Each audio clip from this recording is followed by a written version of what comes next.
This is the Brett Snodgrass podcast. Thank you for joining me today. I am Brett Snodgrass, the host of today's show. And before I get into the guest of today's podcast episode, please go over to YouTube, subscribe to our channel right now. I would really appreciate it. And leave us a comment. I'm going to respond to that too because I love responding to comments and I love subscribers and I love you. So let's do that right now. Now, the guest of today's episode, I got Mitch Stephen on the podcast with me. Mitch Stephen is pretty much known for real estate investing, been doing it 20 plus years, especially in the seller financing space and raising private money. He is an expert in that. He's wrote many books that kind of has a series, My Life in 1,000 Houses, and you can check out his website at 1000houses.com.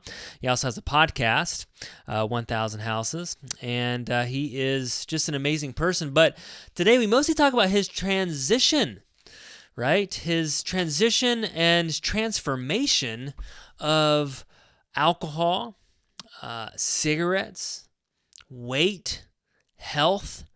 He has gone through a major transformation in his life in the past 2 years, giving out a lot of vulnerability and giving up some of his vices, and we dive into that today. So this is going to be a vulnerable episode with Mitch Stephen, and it's going to be rated PG-13 too. So beware. If you like PG-13 movies, watch this one. Here it is, Mitch Stephen.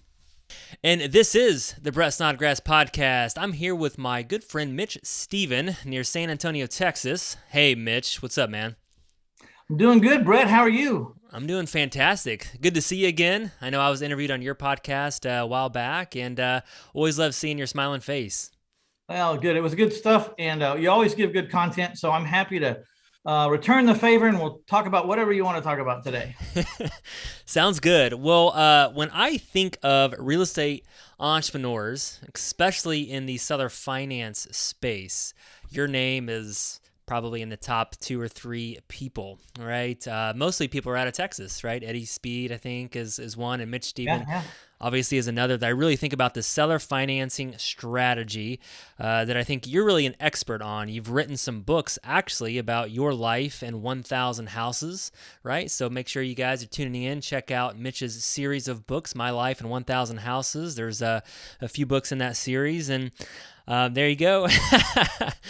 And you also are an expert on raising money from private individuals, private investors, and there you go, the art of owner financing, bargain ways to find bargain properties, 200 ways to find bargain properties, and I'm failing forward to financial freedom. I was just going to do this in the background while you were talking. Just unashamed plugs for my book. That's awesome, man. Well, let's just dive into that. So you've chosen this strategy, seller financing strategy. Explain a little bit about it and why you've chosen to build your empire upon it. Well, look,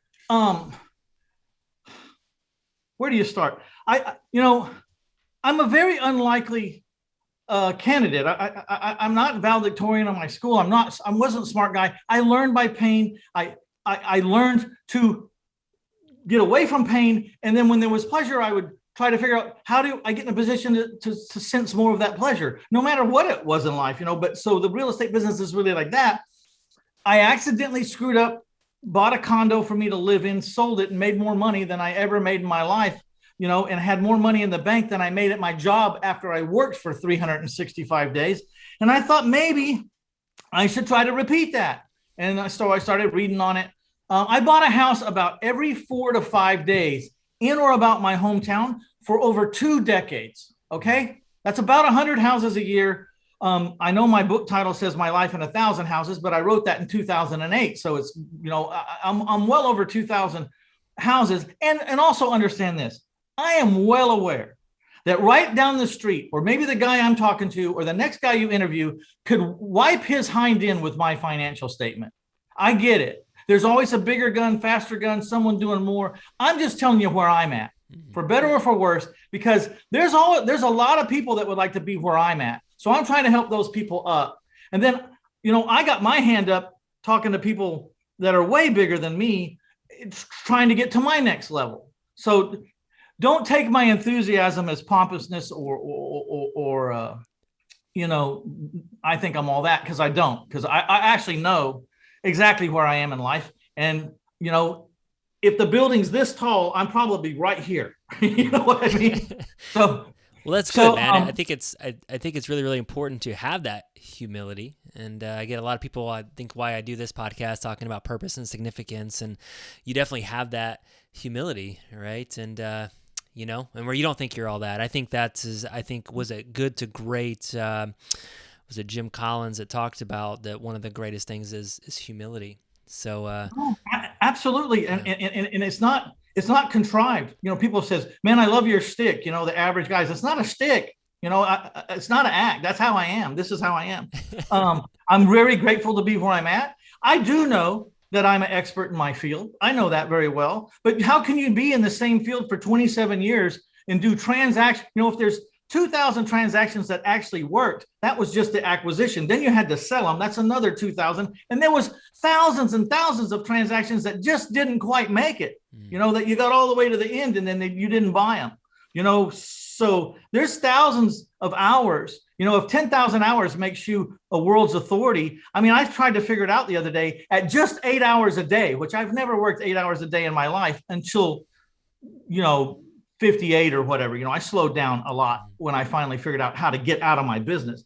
But I'm in the 60,000 hour arena. You know what I mean? Somewhere, give or take 10,000. Yeah. So yeah, I know what I'm talking about, but not because I'm a genius. It's just because I learned to quit doing things that hurt, and I learned how to get to things that feel good faster, because I like to be in that place. Yeah. So what I love about the seller finance strategy is that I get paid about $8,000 to $10,000 to $15,000 up front as a down payment, non-refundable. Okay, that's equal to or bigger than the average wholesale fee, I'm going to say, in most places. Okay, but this is why I'm going to make the wholesalers sick to their stomach. And it's all because you haven't figured out how to raise private money that is of the color of money that you can use to do this strategy, which means you need longer term, lower interest rate money. And until you learn to do that, let me tell you what you're missing. You get your 10,000, I get my 10,000, you're done. My people still owe me $500 a month for 360 months. That's 180 months that I get to make the 500 positive. But then after 15 years, my note goes away, because I deal in 15-year money. I sell my houses on 30-year notes. So for 15 years, I make $500 a month profit. And then for the next 15 years, I make the whole $850 or the whole $900, because I don't have a payment anymore. So it ends up to be around $225,000 on a regular house in this town that I'm still owed, that you wholesalers are not owed, because you won't slow down long enough to challenge yourself to raise private money. It's costing you $225,000 a deal. So if that doesn't motivate you to go, I gotta, wholesaling's good. It's keeping my head above water. I get it.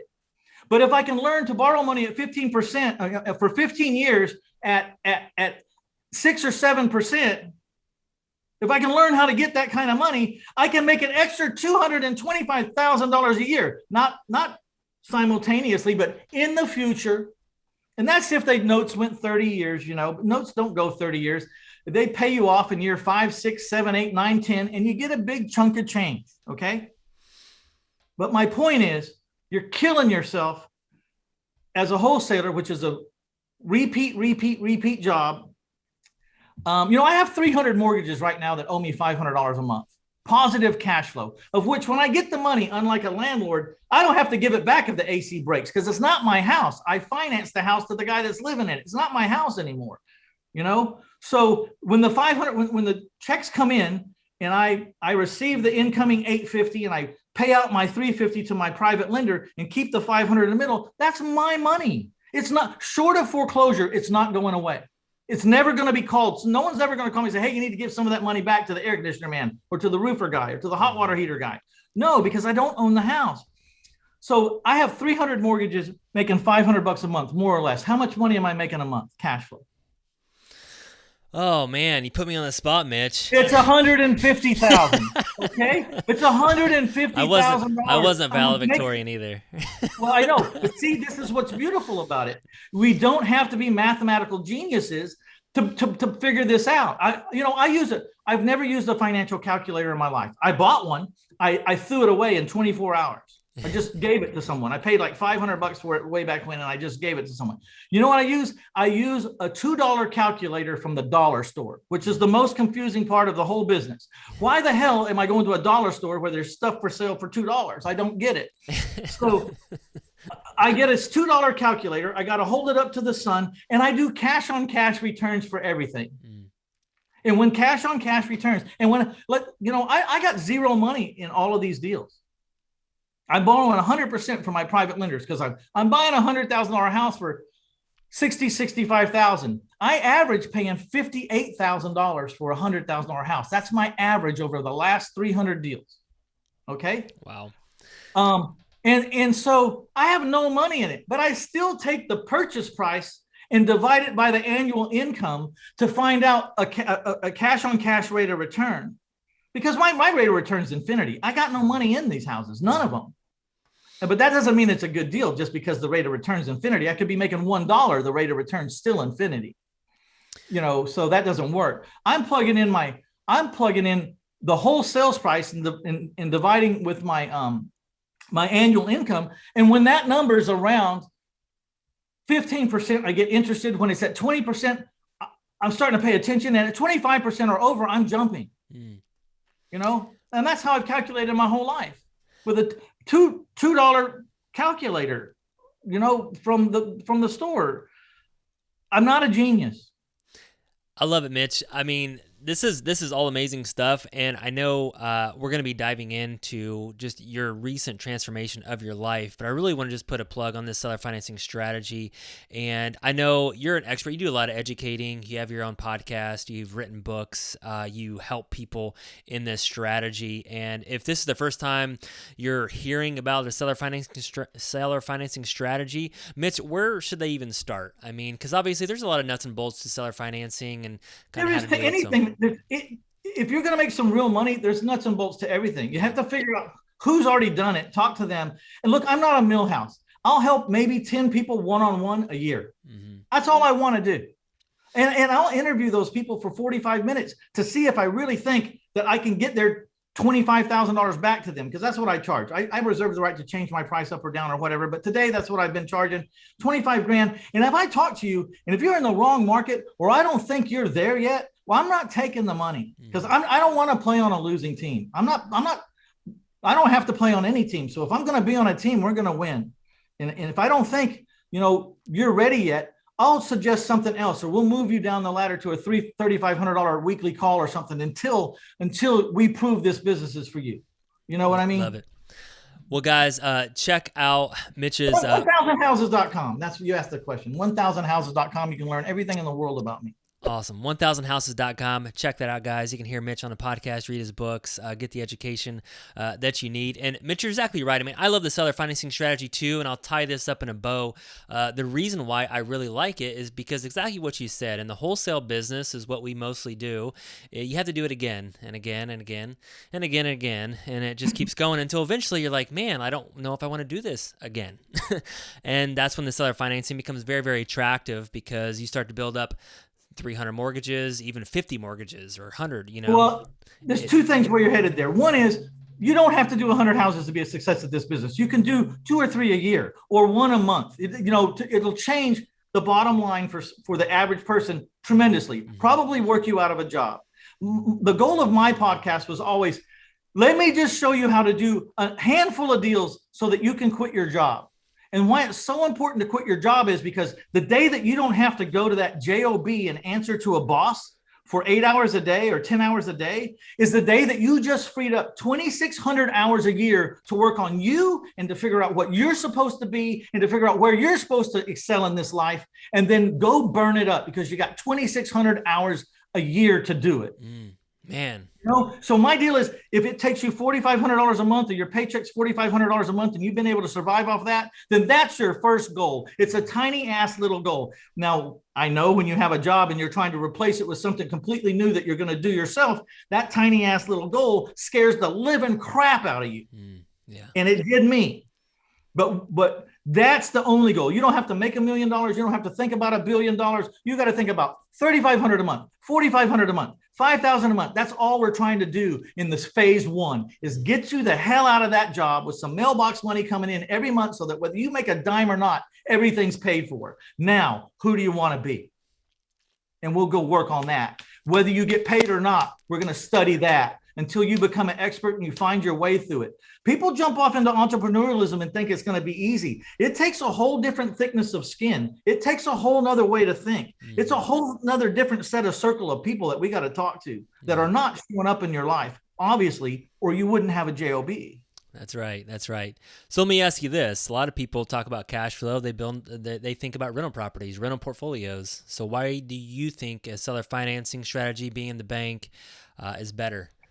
Okay, so the two arguments for being a landlord is appreciation and depreciation. Because after that, there is no argument to be a landlord. It friggin' sucks. People move into houses. I mean, renters move into houses, tear them down, and move out as a general rule. Can we agree, Brett? Most of the time. Yeah, most of the time. Yeah. I mean, and it's certainly the lower down the economic tree you go, the more often that's going to happen. Like, in the lesser parts of town, it's going to be worse.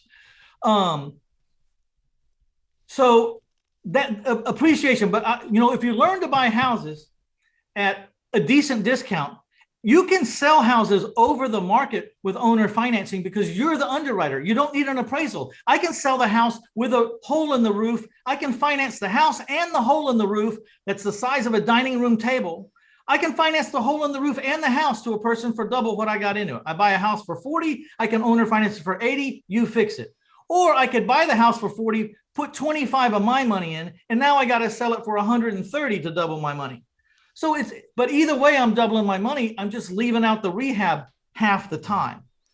So what I love about, so I'm buying a house for 60 and seller finance it for 120 in 4 friggin' days. The last 100 houses since COVID, I've averaged 4 days on the market, down from 9. I thought 9 was great. Yeah, it's pretty good. Now I'm down to 4 days.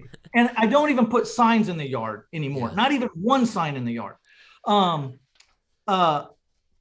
So you want to talk about appreciation. If you buy a house for $50,000 and you seller finance it for 100 in 4 days, you want to annualize that. Talk about having to do some math. This is a math equation now. We got to figure out 50,000 profit in 4 days. How many 4 days does go into 365 days a year? And then we got to multiply that. Chances are your calculator doesn't have enough spaces on it to show you how much money you're going to make. So I don't know what the deal is with landlords. I guess they feel like they got to wait 8 years or 10 years before they get appreciation. I'm getting my appreciation on the day I bought it. Okay. Now depreciation is a problem because I'm seller financing my house. I don't own the house anymore. But here's the caveat, and you got to be real. You got to pay really good attention to this if you're going to go into the seller finance game. You cannot get 50 notes, 100 notes, 500 notes and expect to ride out your life on these notes. They are going to pay you off. You're going to go from 150 notes, and in 2 years, you're going to have 100. And then in 2 more years, you're going to have 50. And in 2 more years, you're going to have hardly any.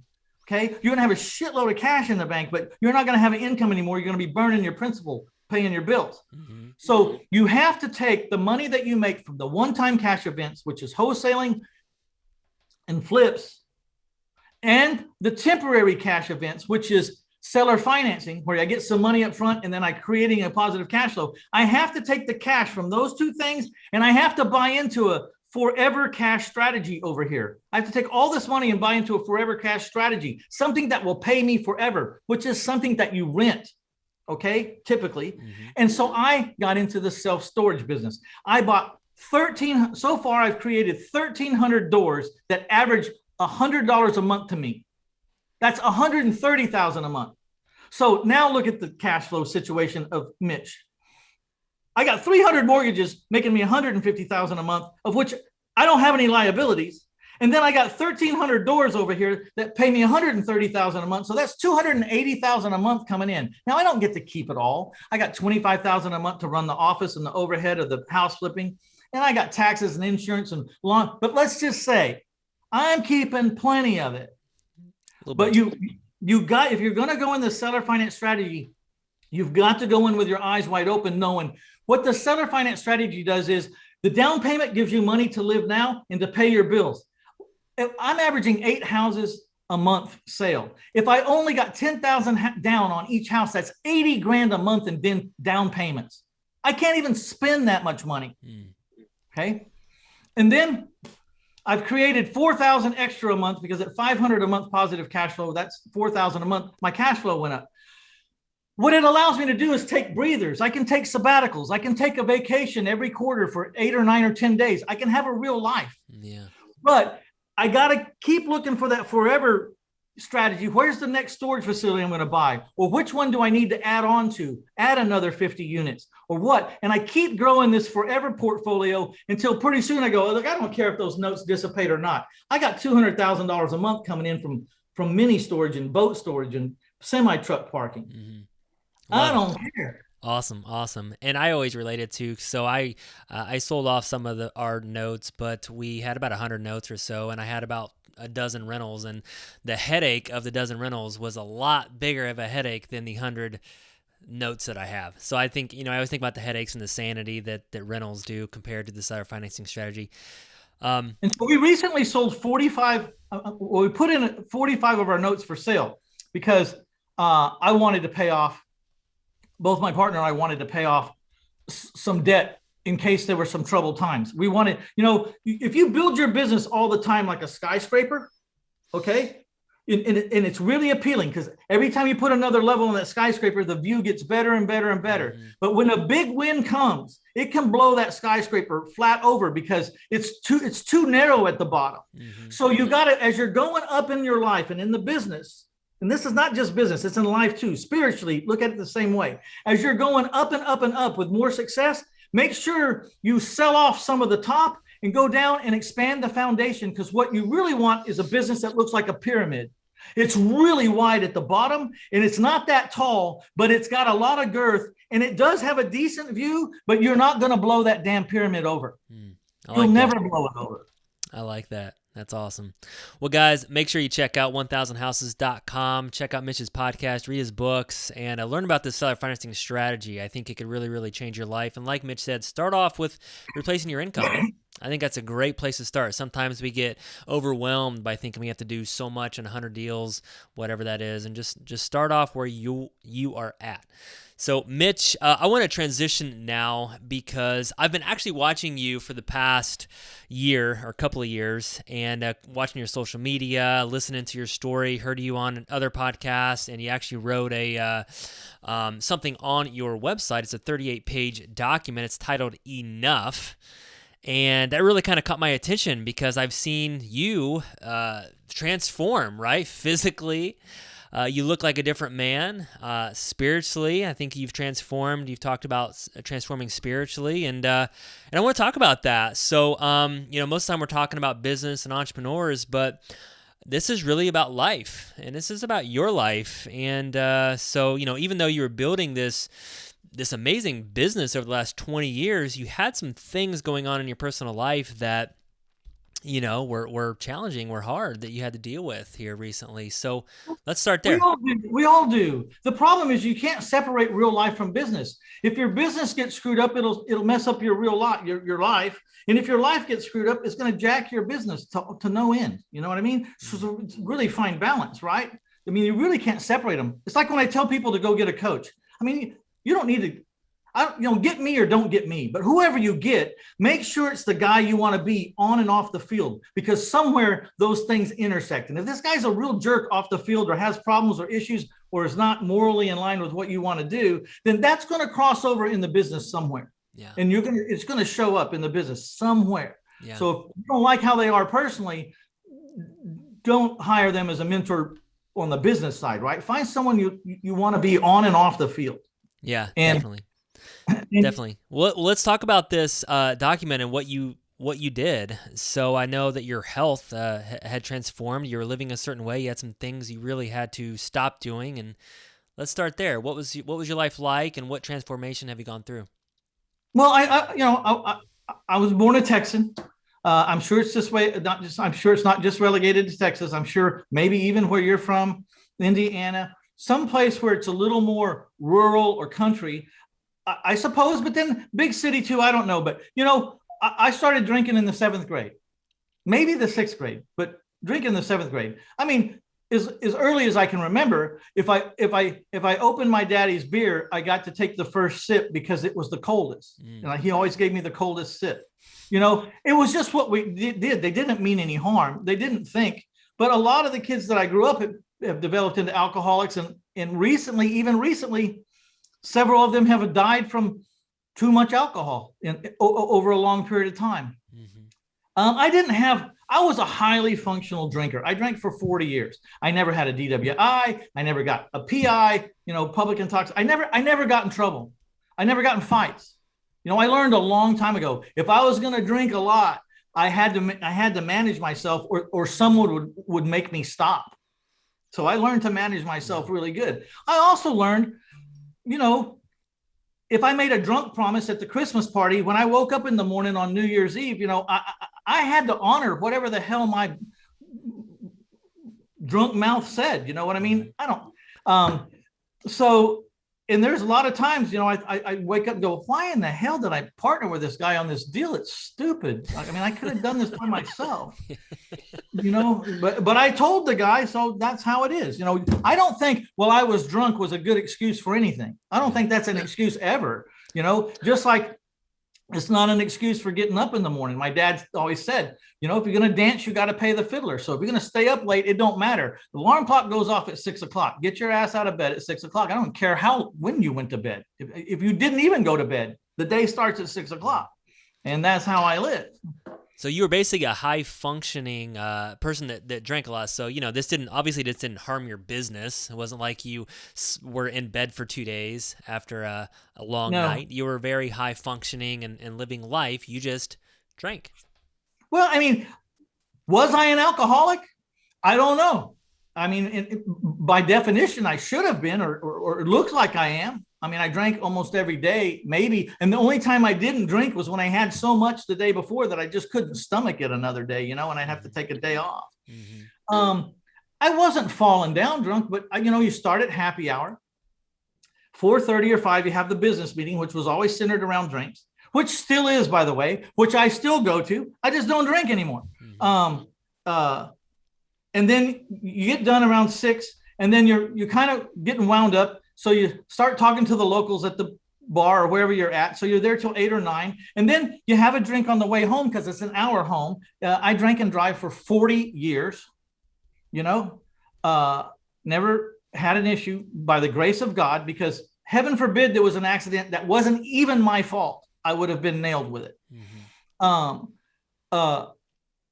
then you get home and you have another drink or two, and it's 11:30 or 12 o'clock, and you've been drinking since 4:30. That's, one of the problems that I didn't know I was going to have, and we'll get to it, was the amount of time I had on my hands when I quit drinking. I was like, holy crap, I got 30 to 40 hours a week. I don't know what to do with. Wow. That was a big surprise. So what had happened though, I didn't ever smoke. And then maybe 15, 20 years ago, I started having a couple cigarettes with my drink. Somewhere in the last 7 or 8 years of this journey before I quit smoking, I had gotten this habit where I was smoking a pack between 4:30 happy hour and whenever I was going to bed at 10:30, 11 or 12, a pack every time I drank, which was 5 or 6 times a week. And then the acid reflux got horrible. At 2:30 in the morning, I'm throwing up a bucket of bile every time I drank. When I didn't drink, it didn't happen. Of course, when I didn't drink, I didn't smoke. I never did. So I wanted to quit smoking it, but I couldn't quit smoking because I always smoked when I drank. And when I drank, my willpower would go out the window. And I recognized it because the days I didn't drink, I wouldn't have a cigarette. I didn't even want one, really. And so I said, if I can't quit smoking while I drink, or when I drink, or as a drinker, then I got to quit drinking, because this is going to kill me. You know what I mean? Yeah. I was looking at it as life or death. So I tried it for a while and I couldn't. So I said, okay, I'm going to have to quit drinking. So I quit smoking. I mean, the people telling me about acid reflux alone and esophageal cancer were by the hordes. Everyone I told I had acid reflux would tell me they knew someone who died of it. They had a family member who was going through it right now, or someone just got diagnosed. I mean, it was like a big flag, like, here's your flag, stupid. Here's your sign, and so I went one day to a bar to figure out, to pick a date. I went to a bar to have a cigarette and a drink to figure out what day am I going to stop this. I wrote a song about it called Sitting in Sisterdale, which is neither here nor there, but I've been writing songs for like 47 years. That's how I assimilate and file things in my brain, is by songs. So how did that happen? I don't know. Let me go get that song. Oh yeah, I remember. So, and then I just tried to handle not drinking and smoking for 60 days. That's all I wanted to do. No, 30 days. 30 days. I had planned a lot of things. I had a plan B, which was if I couldn't quit by myself, which was highly likely. The chances of a person being able to quit at the level I was at by themselves, both things at the same time even, was I was told was almost impossible. But I beat a lot of odds in my life, so I took it as a challenge. I just tell me I can't do something. Was this the first time that you've ever tried to quit drinking? I had quit one time like 10 years ago for a year to prove I could. But at 1 year and 1 minute, I had met my goal. Yeah, I had met my goal. But this one was this time it was like, I want to create a lifestyle change. I want to make this, whatever it is, I can't white knuckle through it. It has to somehow come natural. I might have to white knuckle through it for a day or two or a week or two, but if you're still white knuckling through your addiction, 60 days later, you didn't solve the problem. Right. There's still something here or in your past or something that's anyways. So I went 30 days. I had planned a plan B. There's a guy named David Essel that I've interviewed. One thing I like about podcasts, I get to interview people when I want to know about things. I'll call them, right. I want to be in my podcast, and then I just drill them. I love it. But he had a holistic approach to quitting alcohol or any addiction for that matter, because AA, and I'm not slamming AA, but it's been over, I think, 100 years or 90 years or whatever. They haven't made any improvement. They've never changed. We know a lot more about the human body. We know a lot more about the brain. We know about how food can help addictions. We know pills that can, medicine that can help addictions. We know a lot of things that we didn't know. So if it didn't work, I had a plan B, because no matter what, I was quitting these two things, no matter what level I had to go to. One of the reasons I picked the holistic guy was I had talked to him on my interview, says, I've never understood. And again, I'm not knocking AA. If it's working for you, just plug your ears. It doesn't matter what I say. Everyone's different. If it's working for you, shit, good for you. It's working. Don't listen to what I'm saying. But for others of you, that it scares the hell out of you to walk into a room and say, hi, my name's Mitch Stephen, I'm an alcoholic. If that scares the living crap out of you, then listen to what I'm about to say. I never thought that was a good idea. Everything we know, Brett, right? Why would we claim something we don't want to be? If I walk into that room, I'd already made up my mind. I was not going to say, hi, my name's Mitch Stephen, I'm an alcoholic. I was going to walk in the room and say, hi, my name's Mitch Stephen, and I'm picking to kick alcohol's ass. You know what I mean? That's how I'm going to say it. I'm not going to claim it, because it doesn't, psycho-cybernetics and malts and the power of the mind and everything. It doesn't seem to me that it should work like that, or that we should be doing that. But I'm not a doctor. That's the other thing. I never studied any of this stuff. I'm just telling you how it worked for me and my rationale. So I go 30 days. The weirdest thing about the 30 days was, in about a week or 2 or 10 days, I start crying at the drop of a hat. I mean, I'll be talking to someone and here comes the lump, and I'll have to run to the bathroom or say, I got to go to my car, and then get in my car and just burst out like a broken dam. And then you wipe your face off, you go in, you feel all rejuvenated, you go back in, you're fine. And so I called David Essel and said, look, I think I know what this is about, but let me tell you what's happening to me. He says, I'm crying like 2 times a day. I said, why? I said, I've got a feeling it's from not drinking. And, I quit cold turkey, and I didn't even tell anyone. I didn't tell my wife, because I didn't want the pressure of anyone looking at me. I wanted to see if I could do it quietly and myself. I don't want to talk to anybody about it. I don't want to discuss it. And And so here I am, this emotional wreck, and my wife doesn't even know. Of course, I was trying not to let anyone see it. But David said, here's the deal. You've been dealing with this big cushion between you and the real world for 40 years. And now we've removed this cushion called alcohol. We've taken this padding off of you, and your body's getting hit by the real world, and you're feeling how it's supposed to feel for everyone else that's not had that cushion, and your body's trying to adapt. It's like, damn, this stuff's hitting hard.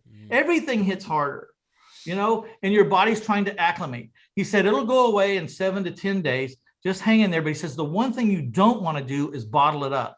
You gotta, when it's time to do it, when it's time to cry, get it out. And he says, linger there, push it out. If you have time, re-invite it to happen again in the next 2 minutes or something, and get it out.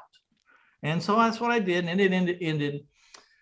So I was also prepared with, what do I substitute this drink and this ritual with? I got to have something else. So I had soda and lime.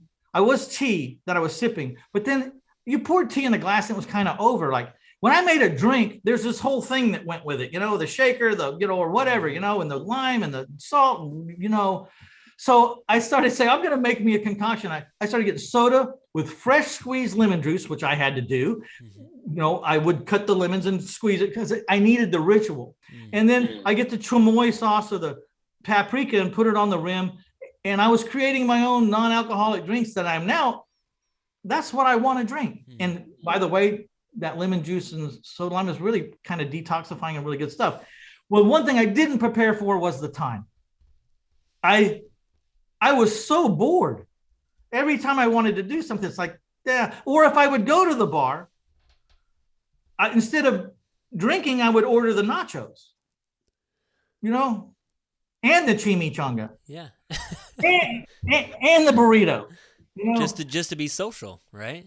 Yeah, well, just to hang. I had something to do while I was hanging out with these people. Right. I mean, you can only drink so much soda water. After about 3 glasses for me, I'm just spending all my time at the bar in the bathroom. Like a pee. So then I was at the gym. I said I'll go to the gym. So 60 days after I quit, I went to the gym. I only went like an hour 3 days a week. And it was hardly a workout. I went to one of those private gyms where there's a bunch of geriatrics people in there. A lot of them have had strokes. They have Parkinson's. They're just learning how to re-walk or something again. I was at that kind of gym because I didn't want to be in a manly gym because I couldn't do jack. I was once upon a time, I was a third leading rusher on a football team at 4A high school in Texas. There was a time, I know what it's about. I know what being in shape is, and I know what burning and lactic acid, and I know how to do it all, but I hadn't done it in so long. So I'm over there doing that. And then I wasn't losing any weight for reasons I've already discussed. And I said, how come I'm not losing any weight? And they said, well, you just got to change. You probably need to just change your diet. And I said, I'm not going on a diet. That's not never going to happen. They said, I didn't say go on a diet. I said, change what you eat. It is changing your diet, but it's not going on a diet. You're just going to change what you eat. And I said, well, what does that look like? And they said, well, get on the keto websites and start finding things you like to eat and try to eat as much of that instead of what you've been eating. So I went back and I figured out I ate the same 8 things all the time, basically. It's what I was doing. If I looked at what I was eating throughout the week, it's basically the same 8 things. And I had this idea on my own and I started looking at the keto menus and diets and the plates. I have all these beautiful pictures of all this food, and they're all dead on what I need to eat. And so I thought, you know what? I'm going to go find 20 plates that I love, and I'm going to make note of them. I'm going to know how to make them. I'm going to know where to get them. I'm going to know everything about them. I'm going to fill my house up with what it takes to deal with them. I'm going to do all that. And then one day when I'm ready, I'm going to pull the trigger, and I'm going to only eat from that menu. Because I've been living off the same 8 things for decades, probably at least 10. I don't know. Every now and then there's a little interruption and you get something different, but mostly it's the same 8 things. So I thought 20 things ought to be more than enough. And it was. And within 10 days, my body didn't want anything but what was from that menu. But I picked 20 things I loved. Salmon on steamed greens, I like greens or steamed greens, steamed spinach, instead of rice. I learned what to substitute for what. Cauliflower rice is okay. You know what? I have my stir fry with cauliflower rice. Did I like it as much as rice? Not really. But today it doesn't matter, because people don't like Diet Coke when they start drinking it. They acquire a taste for it. Right. I didn't like bourbon when I started drinking it. Bourbon sucked. Why in the hell would anybody put that shit in their mouth? But then after a while, I was having it every day, all day. You know what I mean? That's like beer. I mean, just think of all the craft beers. I mean, back in the day, I mean, it was too strong, too disgusting. Now you just acquire that. Or coffee, right? I mean, coffee drinkers. It was disgusting when you first tried it. Yeah. So, and you don't have to overwhelm yourself with it. It's just like, try it and then spice it up. Maybe there's a way to put more stuff on cauliflower rice to make it more appealing to you. Garlic, salt, and some, figure out what gets you going and work with it for a little bit. And at the end of the day, if it really doesn't work, then say, cauliflower rice isn't for me. I got to find something else. Yeah. So I'm walking around the grocery store taking bites out of roots I never even heard of before. And they're good. Some of them are good and some of them I don't like. And then obviously you started getting results. And in the business world, when you start to get results, you start to get confidence, and then you're like, let's go.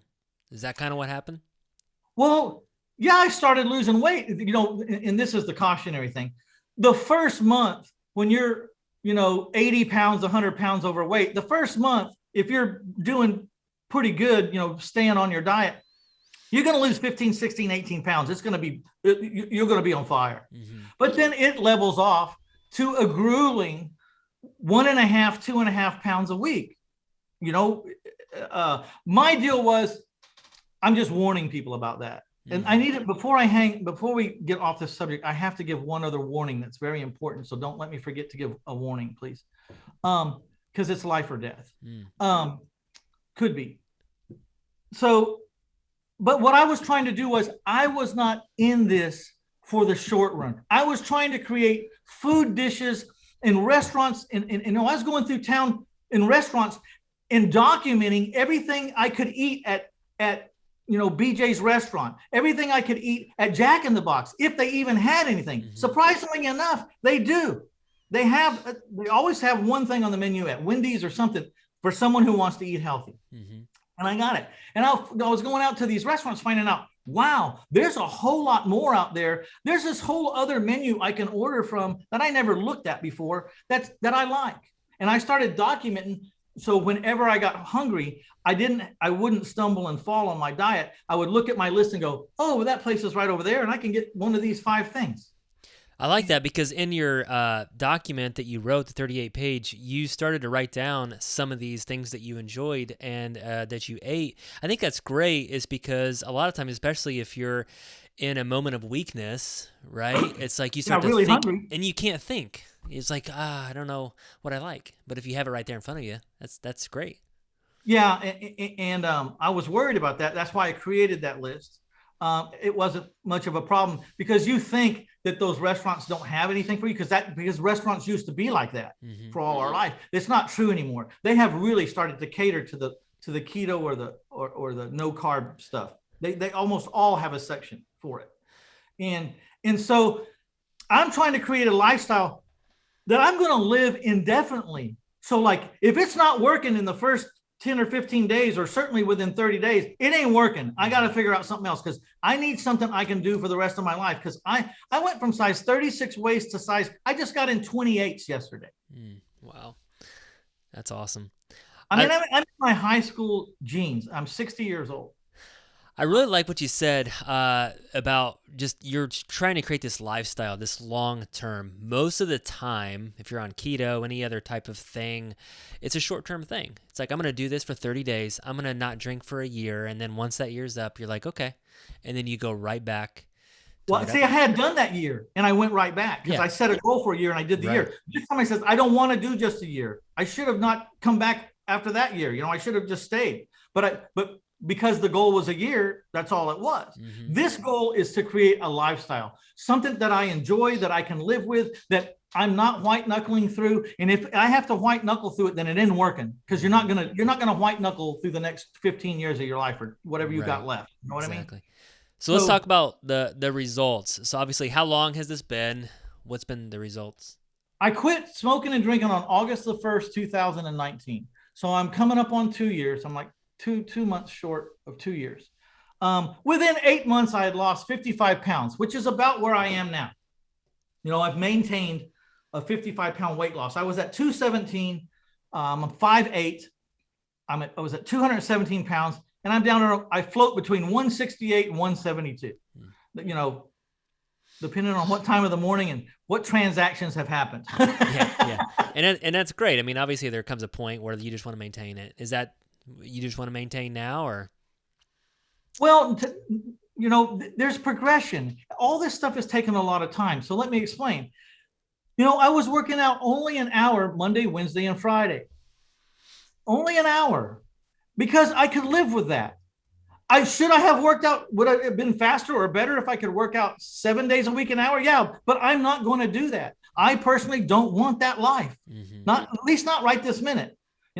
I have since gone to only a half hour, 3 days a week, but it's a different gym now. The guy that's training me has won bodybuilding champions in the world twice and in the nation twice. I'm not trying to be a bodybuilder, but I'm very interested in his knowledge of how to build muscle and stay thin at the same time. Yeah. So I'm in a whole different gym now. Now I'm pushing and I say a lot of weight. I'm pushing as much as I can. I'm not a strong man by any chance, but I'm pushing myself to a limit for 30 minutes, and that's all I need. Today, I'm hard. Someone called me a hard body the other day. I haven't heard that term in 47 years. So I thought, who are you talking to? It's you. And I said, seriously? But you're starting to get back that it's a great sense of pride. Mostly not, the physical appearance pride, yes, that's cool. But the biggest thing I have pride in is I took back my discipline. Yeah. I reconquered a discipline. In my story, I think you might find it interesting of how I was very disciplined in business. Even during the years I wasn't taking that good care of myself personally, I had tremendous discipline with my money, in my business, with my integrity, the whole thing. The problem was the more money I made, the more opportunities I had to do things I had never had the opportunity to do. And I didn't realize I was having no discipline in those areas. I could drink any hour of the day I wanted. I'm my own boss. I could eat anything I wanted. I could eat as much as I wanted. I could eat the most expensive crap there was in the world, and I could have all of it, but it was not helping my body any. I was packing on weight. I was, having problems from it. I really like that, because in your document, you did talk about that. You said, when self-discipline was not required to succeed in business, I lost all my self-discipline. I think that happens to a lot of entrepreneurs, right? I think it does, and that's one thing I'm trying to bring up. Like, my partner said, "What are your goals?" He says, "What are our goals this year?" My partner's 33 years old. He's an ex-middle linebacker for a college football team, right? He's a big guy, and those guys can pack on weight fast. You know what I mean? And I'm watching this guy do what we all did, was burn that candle at both ends, 14, 15, 16 hours a day, trying to get their airplane, their financial future off the ground, and I'm watching him do exactly what I did. And I said, here's my goal. And it's not for me, it's for you. My goal is for you to find more balance in your life, like right frigging now at age 33, and to not give up going to the gym at least 3 times a week, because if you don't, you're going to regret the hell out of it. And I wish I would have done it, and I didn't. And I don't have no reason. I got no room to talk because I didn't do it. I'm telling you, as a 60-year-old man talking to a 33-year-old go-getter, a 60-year-old go-getter talking to a 33, this is what I regret. Please, dear God, you're going to get to it all. Just slow the frick down for just a little bit. And I want you to start taking a vacation every quarter. That's good advice. At least 5 days, if not 7. And that was my goals. I said, Mike, I don't need more money. What I need is my partner to have a really good life and a long lifetime, a healthy lifetime. That's what I need. Right now, you're scaring me. I like that. What's the warning? Um, it's really easy to get out of balance chasing the damn dollar. And it's so hard to get on top, you know? But I think if we look at our phone usage on Facebook and YouTube and all this shit, I think if you look at your phone usage, you're going to have no excuse for not spending at least 30 minutes to an hour in a gym 3 days a week. If you look at your phone time spent doing jack shit, you have no excuse. It is true. It is true. I mean, I've been waking up. I just started working out with some guys at my church. We meet a few times a week in the parking lot, and so I'm getting up, 5 o'clock in the morning. And when you start cutting some of these things out, you're like, man, you have a lot of time. Like, what did I used to do? Well, okay, so you just touched on something. I started getting up at 4:30 or 4:30. That was a little too early, so it's 5 o'clock. I did it for like 2 weeks, and I hated it. And so it's not going to work. It's not going to work. This is not going to be my lifelong lifestyle. Yeah. It's not going to work. I don't make myself do shit I hate and expect for it to be a lifetime thing. So I wanted to get up a little bit earlier.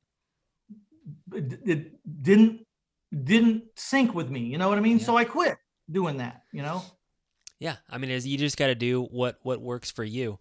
There was one thing that you said that really kind of hit home with me. You said you were sitting in your community Bible church. You had a pastor, Robert Emmett, said something that resonated with you. He said, most vices start out fun and progress into something that resonated, or most vices start out fun and progress into burdens and then often into demons. Yeah, he said, he says, if you think about the things that you wish you could get rid of in your life, whatever that is, think about when it started. Man, wasn't it fun? Mm-hmm. Yeah, it was a blast. And then it got to be where it wasn't so much fun anymore, but you've been doing it for so long. And then they turn into burdens. And then sometimes it turns into demons. I can't tell you how many people I've grown up have died from what we used to have fun at. It developed into the guy that smokes pot on the weekends, started smoking pot every day. Then pot wasn't good enough. And then he moved on to other drugs. And, he died 2 years ago, blew his brains out because he had effectively cut himself off from everything in the name of drugs. He was the guy that said to me, pot isn't a gateway drug. It won't lead to anything. 40 years later, this guy blows his brains out. He's, my friend. Yeah. We had a lot of fun. I never did pot. I never did drugs. I don't know how or why. I guess I was always afraid that I was going to do that one hit of Coke or that one hit of whatever, and I was going to be that personality that got addicted to it. Yeah. It's funny because some people can do a line of Coke and then walk away, and then other people can do one line of Coke, and that's it, baby. It's downhill from here. Yeah. You're never leaving it again.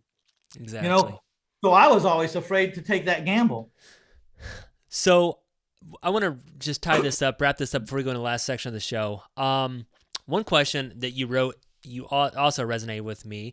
As business owners and entrepreneurs, sometimes we have our identity wrapped up into something, and you obviously had some of your identity wrapped up into alcohol, like, when you were drinking, you were social and maybe funny. I don't know what that looks like, entertaining. And then you asked that question, who am I without alcohol? And you can replace alcohol with a lot of different things. So, like, what did you figure out about who you are? I list a lot of fears in there because I wasn't quitting. I was postponing this date all the time for years, like 2-3 years. I was talking to God, like, take this away from me. Please take this away from me. Show me how not to do this. And I knew I needed to do it, but I was not committing. And so I kept asking myself, why are you not committing? What are you afraid of, Mitch? What are you afraid of? So I really started to sit and get quiet and think, what am I afraid of? And let it come to me. And what I was afraid of was a lot of things. One was I was afraid I couldn't quit. That was the biggest one. I was afraid of failure. You're like, what if I can't quit? Well, then that's when I made plan B. Okay, let's get rid of this fear. If you can't quit, we're going to get some other help. And if that doesn't work, then we're going to go another level. You know what I mean? Mm-hmm. So it's okay. We got to answer for that fear. What's the next fear? I don't know who I am without alcohol. Are people going to like me? Am I even going to like me? Who am I going to be? I don't know who I'm going to be. That scares me.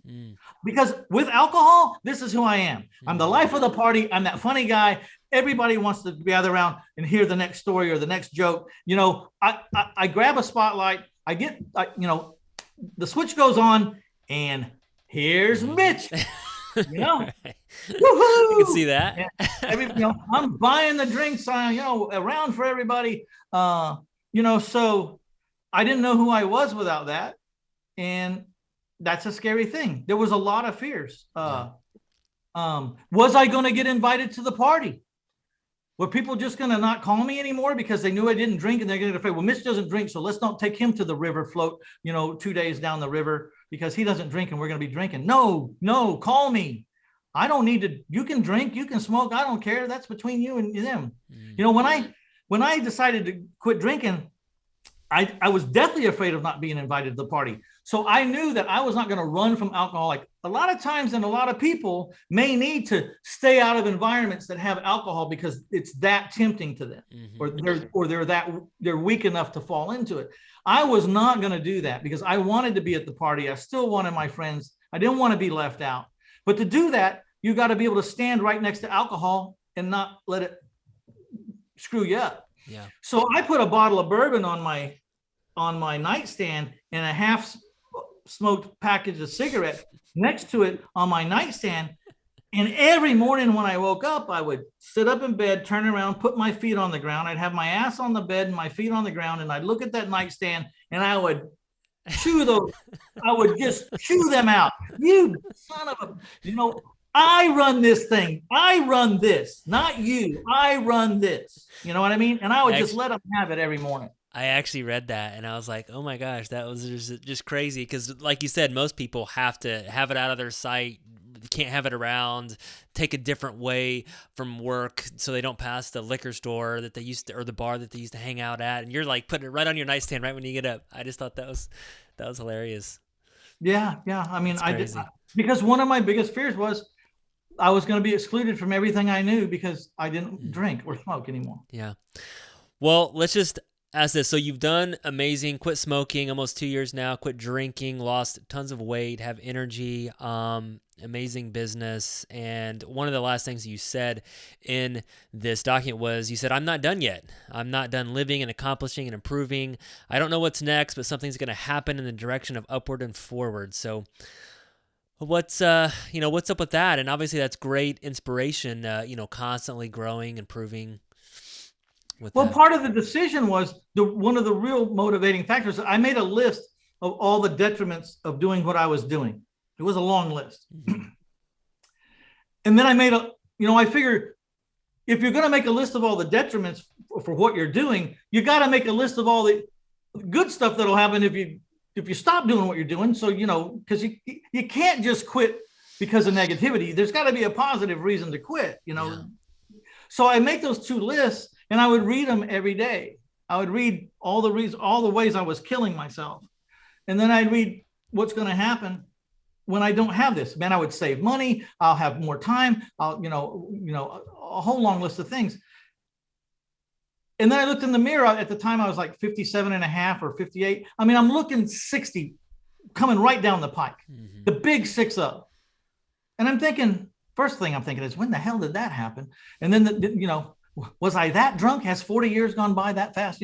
But then I'm thinking, if I really want the next 10 or 12 years to be worthwhile, I can't carry these burdens anymore. They are draining me of everything that I'm going to need to make the next 12. I figured I had at least 10 years, good from 60 to 70 at least. Maybe 12, 13, 14, 15, that I really can have some vigor. But at least 10. And if I don't stop what I'm doing now, I'm already on the downhill side. I mean, I could get the call any day. You've got this problem due to what you've been doing. I could have had the call before already. So I'm living on borrowed time the way I'm living. The way I'm living on borrowed time. If I clear this up, we're all on borrowed time at all days and all ages. But I probably have a lot better chance of being a virile, ambitious, strong go-getter, and I'm decided I'm not done. I'm not done yet. I don't know what I want to do. Maybe what I'm supposed to do is what I'm doing right now. Yeah. If and I'm not charging for this. So that's the one thing people say. So are you going to start selling weight loss stuff and everything now? I said, no, this is a God thing. God's showing me that people are watching, and which was also amazing. I had no idea. And so I say to all you men out there that, or women who are of influence, you don't know who's watching you. Yeah, exactly. Be careful how you walk, because you don't know who's watching you. And I have a famous country singer, call me up and said, I've been watching your walk, and I decided through that vision that I can do it too. And now they're 8 months sober. Wow. Amazing impact. I've been writing songs for 47 years, trying to get a famous country singer to call me and talk to me about anything, hopefully about my songs. And here I am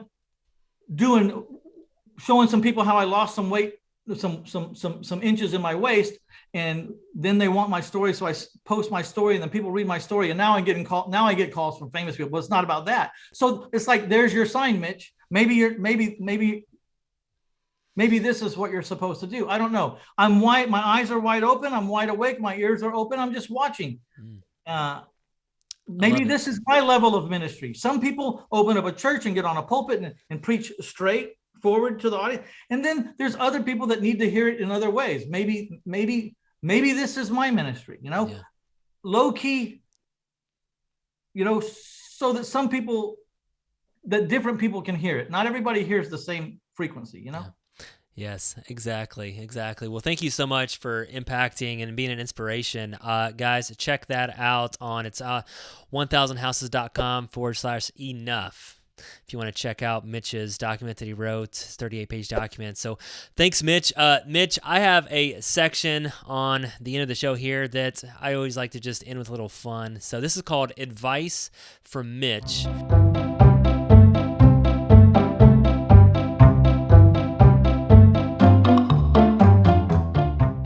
These answers are typically less than 60 seconds long. So, number 1, what's the best way for someone to build financial freedom? Study, try to figure out where your passion is first, because it's always easier. It probably almost has to be in your passion, because the amount of hours that you got to put in to really break through can't be like labor. You have to be really excited about what you're doing. If you're white knuckling through the process of trying to become financially, then you've got the wrong vehicle. You need something that you're having fun with. Set tiny goals. I know everyone says set big goals. Just meet the first goal. This podcast that I have a podcast. My goal was, can I get someone to send me one nickel on a credit card? Just one nickel. Because if they can send me a nickel, then I'll ask for a quarter. And then after that, I'll figure out how to help them send me $1, or how to, make them want to send me $10 and then $100, My podcast makes between $10,000 and $18,000 a month. Just my podcast. I started out zero with no expectations. I just say, I wonder if someone will pay me $10 for this. Is it worth it? Tiny goals. Awesome. All right. Number 2, best way to be a better version of yourself. Wow. Best way to be a better version of yourself. The hardest part, I think, for anybody is, who do you really want to be, and who are you really? After all the airs and all the everything else and the show that you put on for everybody, who are you really? And if you can really answer that, that'll be a good start. It's not an easy question. It's not. It's funny. I was listening to this podcast the other day, and I think he was talking about men in particular. And I think this goes for everybody, is like we're all driven, like 90% of the time, we're all driven by the approval of other people. It's like, so we're all trying to like live just to get some approval from someone else. And we try to be something that we're not. So it's sad but true. And it's probably way more true than we even want to acknowledge. All right. Number 3, best way to quit smoking after, if there's a 20-year smoker out there, best way for them to quit. Everyone's an individual. There's no way for that. I never wanted a cigarette if I wasn't drinking. Apparently the best way for me to quit smoking was to quit drinking. That's not going to work for, 2% of the people out there. So The best way to quit smoking is to make up your mind that that's what you're going to do. And then you'll find your path. You try things. If they don't work, just because you failed at quitting smoking one time doesn't mean you quit. You go to try something else. Seek other advice. Just don't give up. But the very best way to quit smoking is to decide that you're done. You need to decide that you're done. Great. Number 4, should everyone stop drinking? I'm not here to tell anyone to do anything. I think, if you'd have told me to stop drinking 20 years ago, I'd have told you to go jump in a lake, so everything has its season. It has its time. What I'm saying is, when it gets out of bounds, or when it starts to overreach, or when it starts to be a burden that you can no longer carry and be moving forward in your life, then maybe it's time to cut back. I mean, be conscious. Yeah. The problem is alcohol is very blinding. Most alcoholics, if you tell them they're an alcoholic, will tell you, shove off. Yeah.